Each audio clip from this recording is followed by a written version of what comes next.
Vous retenez quoi à F. Scheftel? Et justement, je trouve que sur le plan international, il a quand même regagné la crédibilité qu'il avait perdue sur la scène intérieure. On peut penser déjà à son engagement européen, qui est vraiment, on va dire, indéfectible, et dès le début du quinquennat, avec le fameux discours de la Sorbonne. Et ça, c'est important.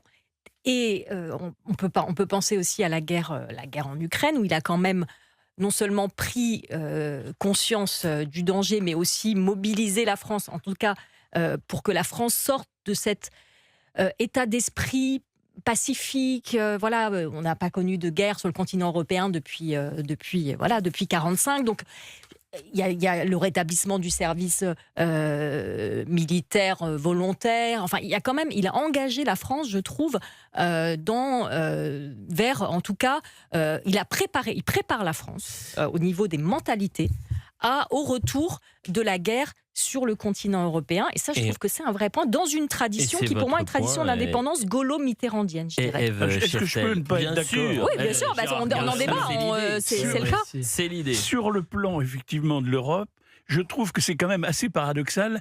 Il était très européen, ça c'est vrai. Très européiste même, on peut dire. Et il l'était dans les 10 ans, alors que la France est devenue de plus en plus anti-européenne. Ma génération, nous étions, et moi je suis un homme de l'ancienne génération, nous étions très européens. Et les jeunes étaient très européens. Aujourd'hui, l'Europe est devenue un repoussoir. Elle incarne quoi? Elle incarne les normes, elle incarne les pressions, elle incarne le Mercosur, tout ce que les gens ne peuvent plus supporter, eh bien, et lui, il l'a accompagné, ça. Et deuxièmement, quant à l'image de la France, alors parlons-en. Nous avions un précaré qui était quand même un rapport particulier avec une vingtaine, ou un peu plus même, une vingtaine de pays d'Afrique. Regardez dans quel état il ressort du continent africain. La France est en loc, et j'en suis le premier peiné. Moi, je suis allé j'ai suivi les voyages des 10 présidents qui l'ont précédé, et notamment j'ai été souvent en Afrique, et je voyais quand même, quand le président français arrivait dans les pays africains, comment il y avait ce rapport presque sanguin entre la France et ces pays. Regardez ce qu'il en reste. Et ça, c'est alors, tout n'est pas à mettre au discrédit de Macron, mais quand même une bonne partie. Il y a des images. Non, mais là, c'est deux regards et deux sentiments que vous pouvez avoir différents entre F. Scheftel, et c'est très intéressant, et Gérard Carrérou. Mais sur les faits, vous parlez de l'Europe en disant c'est une bonne chose, sa vision européenne. Mais dans les faits, les deux élections européennes, lorsqu'il était à la tête du pays, ont été un échec absolu pour Emmanuel Macron. Nathalie Loiseau perd contre un garçon de 23 ans que les Français découvrent et qui propose une vision non pas européiste, mais européenne des nations, donc une vision différente d'Emmanuel Macron. Je pense à Jordan Bardella. Et en 2024, c'est là aussi un échec historique pour Valérie Allier, qui représentait la Macronie, qui est battue, c'est quand même du simple au double, entre la vision européenne des nations du Rassemblement national, qu'on partage ou non, c'est pas du tout l'idée, c'est vraiment rester sur les faits, et flop de la Macronie. Et d'ailleurs, s'ensuit la dissolution complètement ratée d'Emmanuel Macron, Ève. Oui, après, c'est vrai que les élections européennes, c'est aussi, il y a une dimension nationale. Enfin, faut pas se mentir. Il a payé aussi son impopularité sur la scène nationale. Vous avez probablement raison aussi. Donc, c'était un vote sanction. Moi je trouve que faire de l'Europe puissance, son projet de face aux empires, en tout cas aux logiques néo-impériales, Poutine d'un côté, Trump de l'autre, se dire que la France toute seule n'y arrivera pas, il faut une Europe puissance, ça c'est le legs d'Emmanuel Macron. Qu'il y soit arrivé, c'est autre chose. Mais en tout cas, savoir, vous dites c'est mais qui va prendre en main cette doctrine-là, qui va la porter publiquement demain avec la même vigueur qu'Emmanuel Macron? Et surtout la question, c'est celui qui propose ça, est-ce qu'il l'emportera demain? Est-ce qu'il est raccord avec la volonté des Français? Mathieu, très rapidement, parce que je veux vraiment qu'on aille voir les auditeurs. On peut considérer effectivement que le président de la République a eu quelques intuitions sur l'Europe face au réveil des empires. En revanche, on peut souligner un paradoxe, c'est qu'on a aujourd'hui le président français de l'histoire de la Ve République le plus pro-européen et qui a le moins de pouvoir à l'échelle des pays de l'Union européenne. Si vous prenez l'ensemble du triumvirat de l'Europe, au Parlement européen, vous l'avez dit, son groupe a été balayé aux élections européennes, mais non seulement au niveau national, national, donc les députés de la liste Valérie Hayé, mais aussi au niveau européen. Et donc, en fait, le groupe Renew, en tant que groupe au niveau européen, a baissé en 2024. Donc, c'est-à-dire que ces intuitions ne sont pas partagées sur les autres pays européens. À la Commission, Thierry Breton a été un peu mis de côté et donc il a eu du mal à mettre des gens à la Commission. Et également au Conseil, avec les autres chefs d'État européens, les relations avec les autres responsables européens sont un peu moins bonnes. Allez, Giorgia Meloni ou même l'Allemagne. Parce que ici, la règle, c'est on donne la parole aux auditeurs, c'est eux notre boussole. Armel est en direct avec nous. Bonjour Armel. Bonjour Elliot. Comment Merci ça beaucoup de va? me donner la parole. C'est la moindre des choses quand même. Ça va très bien. Vous avez fait le pont? Vous êtes en congé? Oui, j'ai fait le pont, j'ai des garçons, j'ai 5 enfants, donc tout le monde est à la maison. C'est beau. Et 5 enfants, c'est une équipe de foot, hein, c'est une équipe de five. Voilà. Non, quand même pas. Mais voilà. Merci de me donner la parole. Donc du coup, je voudrais dire juste 2-3 petites choses rapides sur l'Europe. Je suis assez d'accord avec M. Carrérou. Je donnerais juste en exemple le fait qu'on est souverain en électricité, mais qu'en fait l'Europe nous oblige à revendre notre électricité pour la racheter à des prix complètement dingues. Du coup, on a une augmentation de 30 à 40%. Ça, c'est du délire. Donc les Français ont un pouvoir d'achat qui baisse. Et puis je ne reviendrai pas sur le reste. La dernière chose que je voulais dire, c'est sur peut-être la dernière loi qui fera passer sur l'euthanasie, c'est-à-dire l'interdit de tuer. Et du coup, on prendra plus soin des plus fragiles. Donc ça, je trouve que c'est un désastre. Et je voulais vous remercier, Elliot, pour votre émission avec Philippe de Villiers, parce qu'il faut un mec comme lui, enraciné, qui aime la France, qui aime le peuple, qui aime ses racines chrétiennes, et c'est lui qu'il nous faut au pouvoir. Oh là. C'est lui, c'est le seul qui peut nous sauver. Vous êtes en pleine forme.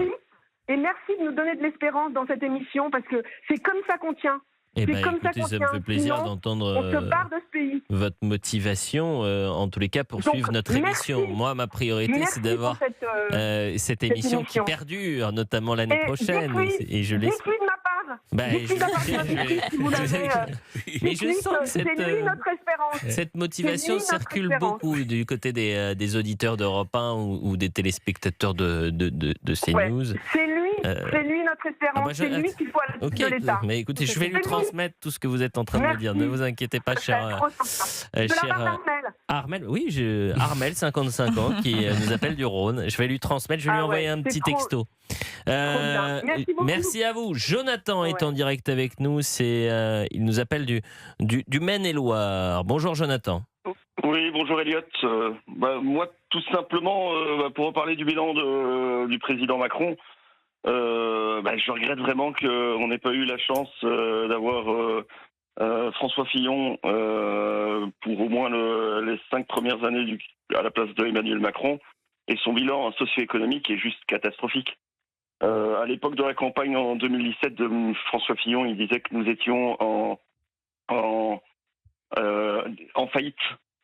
Et finalement, on n'était pas tant que ça, vu qu'on a quand même pu rajouter 1000 milliards de dettes supplémentaires en 10 ans.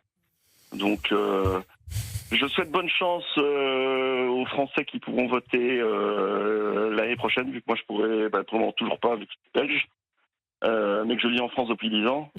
Mais j'ai vraiment hâte. C'est intéressant. C'est-à-dire que c'est un Belge qui vit en France qui nous appelle et qui ne peut pas voter pour la présidentielle. Vous avez gardé votre nationalité belge.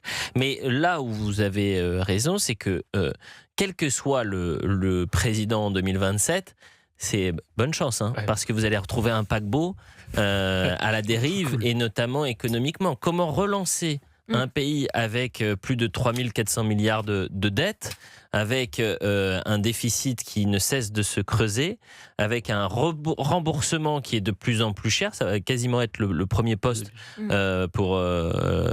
financièrement. C'est plus que l'éducation nationale, Mathieu. Ça va dépasser l'éducation nationale à la fin du quinquennat, en effet. 70 milliards. C'est incroyable. Et puis c'est pas une dette pour investir. Non, parce que les Allemands, ils ont changé la Constitution pour pouvoir faire des investissements massifs, pour être hyper compétitifs dans la voiture électrique, enfin l'IA, etc. Là, c'est en plus de la dette. Exactement, c'est de la dette à fond perdu. Donc, j'entends. Nassera est en direct avec nous. Bonjour Nassera.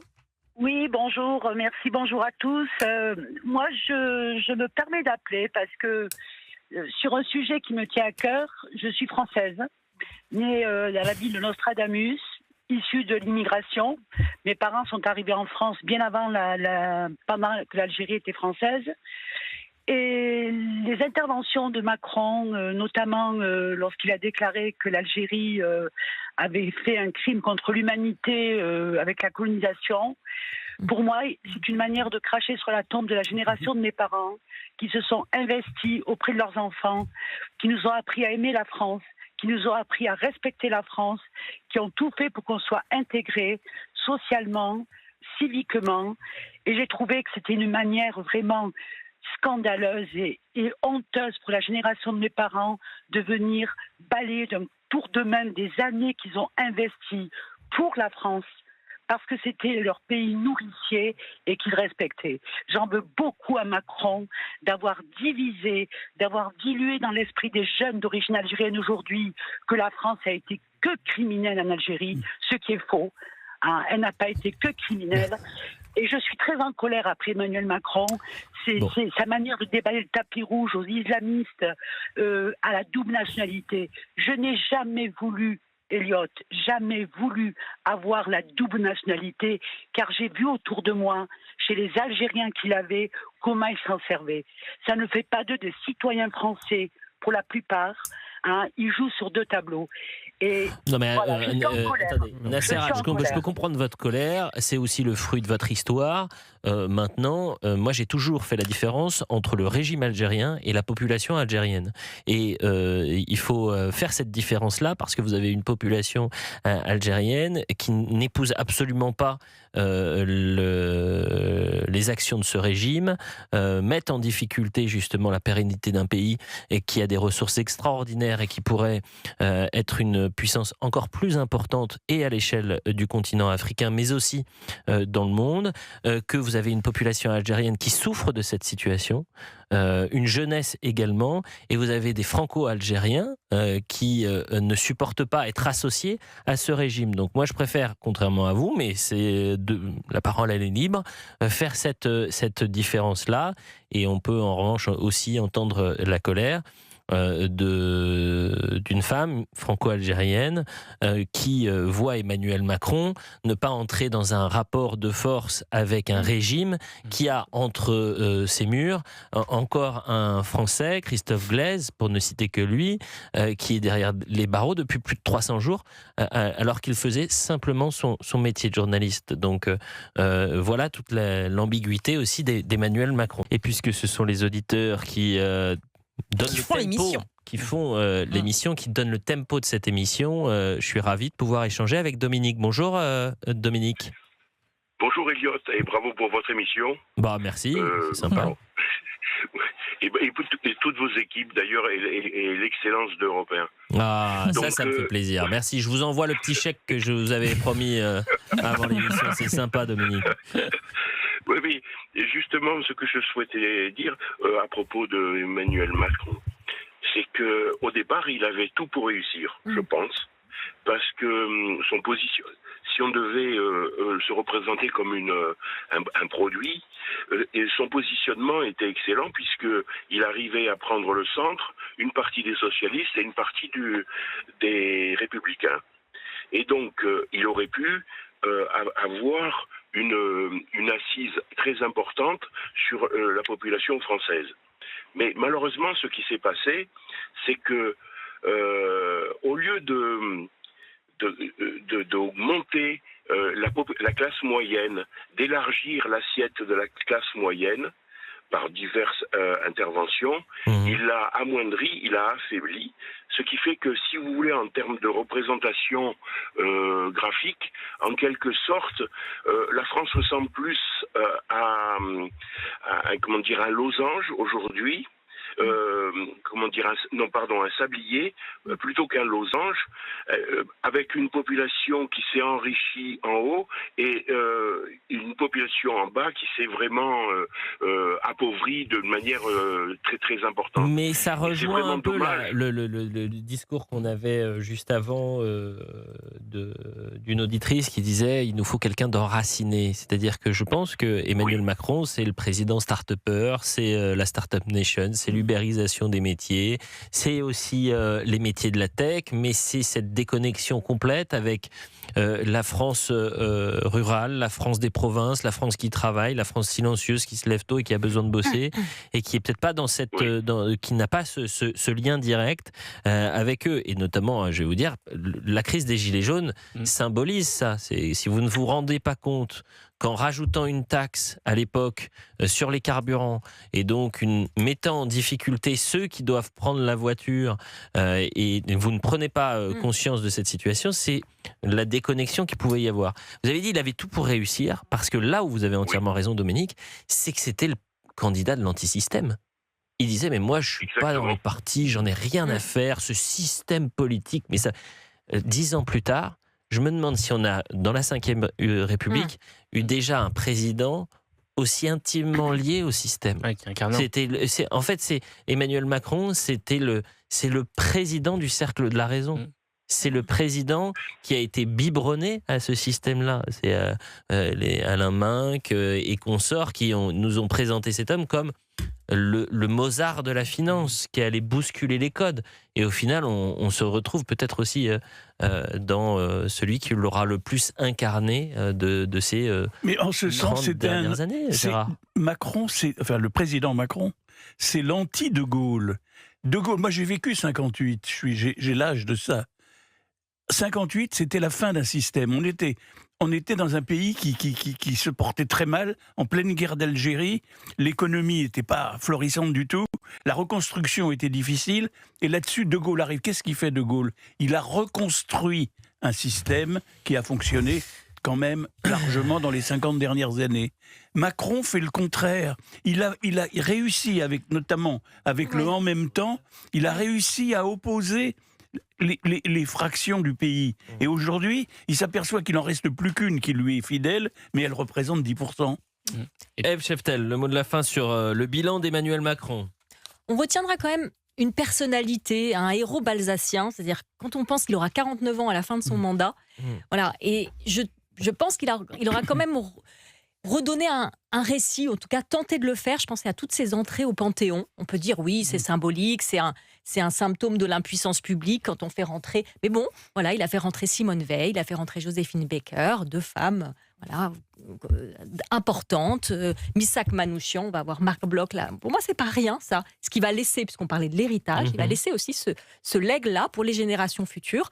C'est important aussi, et c'est peut-être par là, il a voulu essayer de réconcilier les Français, à défaut de pouvoir le faire dans le réel, vous parliez du rapport au réel, autour comme ça de figures, voilà, dans la mémoire, en agissant sur le domaine mémoriel.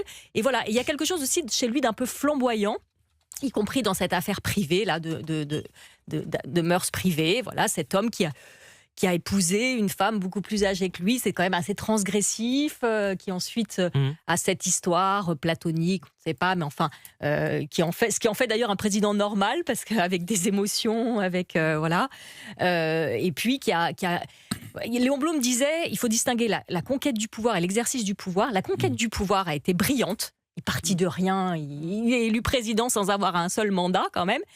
L'exercice du pouvoir, voilà, ça a été plus compliqué.